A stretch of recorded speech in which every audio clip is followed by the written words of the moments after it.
will. With my father, it's complicated. I will tell him. I don't believe you, baby. A script rejected over and over, two stars who could barely stand each other, a dance move nobody dared to rehearse, and a movie so risky almost nobody believed it would work. Then Dirty Dancing became one of the most beloved films ever made, grossing over $200 million on a budget smaller than most studio lunches. Today we're counting down the 16 wildest facts behind it, including the scene the filmmakers forgot they had even shot. Let's go with number 16. Number 16. The script nobody wanted.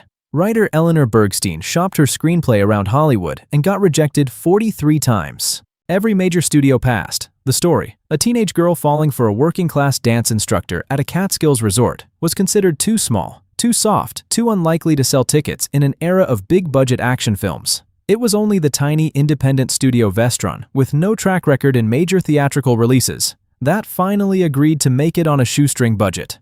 They had no idea what they were sitting on. Number 15. The co-stars who couldn't stand each other. Patrick Swayze and Jennifer Grey had already worked together on Red Dawn in 1984, and it hadn't gone well. By the time Dirty Dancing came around, Grey openly disliked him enough that convincing her to take the role required real effort on his part. Producer Linda Gottlieb later put it bluntly. He found her fragile and overly emotional. She found him rigid and unyielding. Two people who actively avoided each other off camera were about to become the most famous screen couple of the decade. Number 14. The studio that bet. Everything Vestron wasn't a movie studio. It was a home video distribution company that had never had a real theatrical hit. The plan was to release Dirty Dancing for a single weekend, then rush it to video, where Vestron knew how to make money. Instead, the film took off, turning Vestron into a real Hollywood player and fueling expansion into more than a dozen films a year. The success didn't last. Within a few years, Vestron lost a film called Pretty Woman for lack of funds. And, by the early 90s, the company that Dirty Dancing built was bankrupt. Number 13. The line. He tried to cut.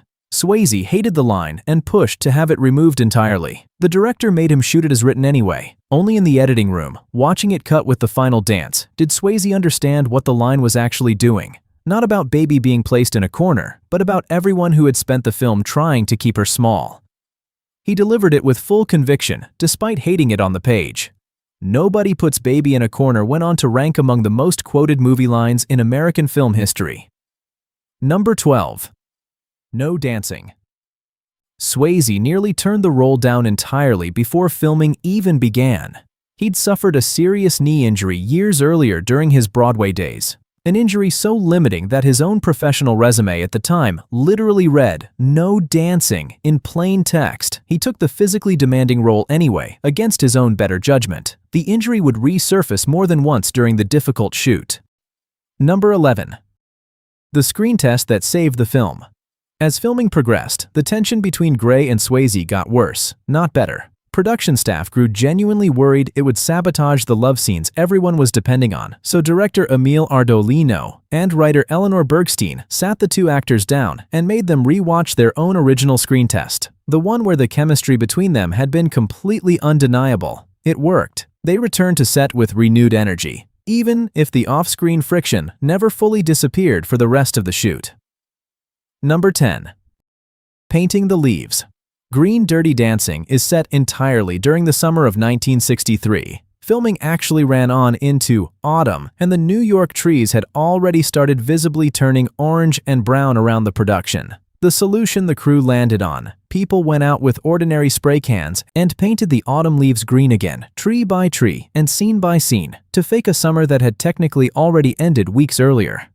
Number 9. Hypothermically cold. The lake lift rehearsal that leads up to the film's famous final move was shot in genuinely freezing open water, far colder than the script implied. Swayze described it in his own later memoir as horrifyingly hypothermically cold, filmed over and over across multiple takes. Grey has said she came away from the freezing water with what she described as real hypothermia. Two actors who barely got along off camera were now also freezing together repeatedly, take after take, all in the name of art. But the cold water was nothing compared to what came next. The single most dangerous, least rehearsed moment in the entire film. The scene every audience remembers. The scene that almost didn't happen at all. And that brings us straight to number 8. Number 8. The lift nobody rehearsed. The lake lift, Johnny raising baby straight over his head, is the single most iconic image to come out of the film. Jennifer Grey has said she practiced it only twice beforehand and performed it for real only once, the day they filmed it. She refused to rehearse it further, terrified of injury, calling it one of those things you just had to do live, with no room for a panic attack. Swayze, the trained dancer, carried the entire risk of that decision on his shoulders, literally. Number 7. The accidental threesome. Grey wasn't a trained dancer, and the production needed her to find genuine rhythm and attitude fast, under serious time pressure. One day, the director walked into the rehearsal studio and found choreographer Kenny Ortega and assistant choreographer Miranda Garrison dancing alongside Grey, improvising together to loosen her up and break down her inhibitions. He liked what he saw so much that he restaged it as an actual scene, danced by Penny, Baby, and Johnny. A private rehearsal trick to fix a non-dancer became one of the film's most talked-about moments.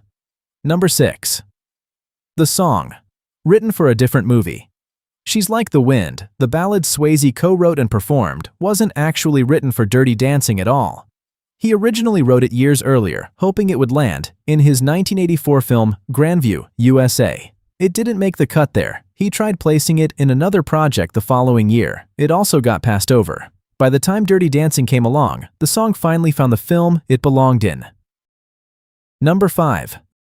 The uncredited cameo. During filming, Grey was dating actor Matthew Broderick, who would later become famous in his own right. He shows up briefly in the final talent show scene as a background extra. Completely uncredited, a blink-and-you-miss-it detail only the most dedicated fans notice. Within a year of filming Rapping, Grey and Broderick were involved in a tragic car accident in Northern Ireland that killed 2 people. The lighthearted cameo sits in stark contrast to what followed almost immediately after production ended. Number 4. The $6 million no. After the film became a genuine cultural phenomenon, the studio came back to Swayze with an offer to reprise Johnny Castle for a sequel, $6 million. He turned it down flat, without much hesitation. He simply wasn't interested in sequels on principle, no matter how large the price tag got. The role that had made him a star was, as far as he was concerned, finished and complete. Number 3. The producer tells it. Straight years later, producer Linda Gottlieb stopped softening the story for the press. She described Swayze as a disciplined professional who delivered the same performance take after take, and Grey as someone who cried easily and changed her performance constantly, frustrating him on set day after day.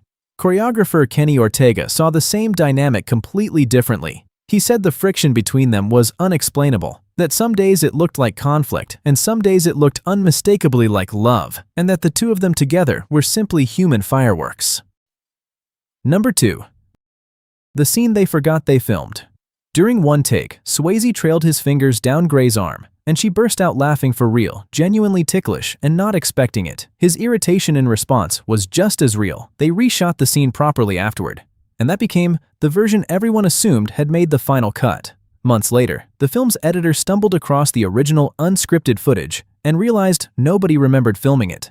When the editor showed it to the room, everyone burst out laughing again, including Grey and Swayze, watching it for the first time since shooting it. It went straight into the film. Number 1. The tape nobody could keep in stock. A writer rejected 43 separate times before anyone said yes. A studio that planned to dump the film after one weekend in theaters. 2 leads who couldn't stand each other and test audiences who barely noticed the story's most controversial scene. None of it was supposed to work. When the film hit video stores in 1988, it sold over 1 million copies in 90 days, a record for a film with no franchise behind it and no animated characters to sell to kids. It was never supposed to survive its own production. Instead, it became the tape nobody could keep on the shelf.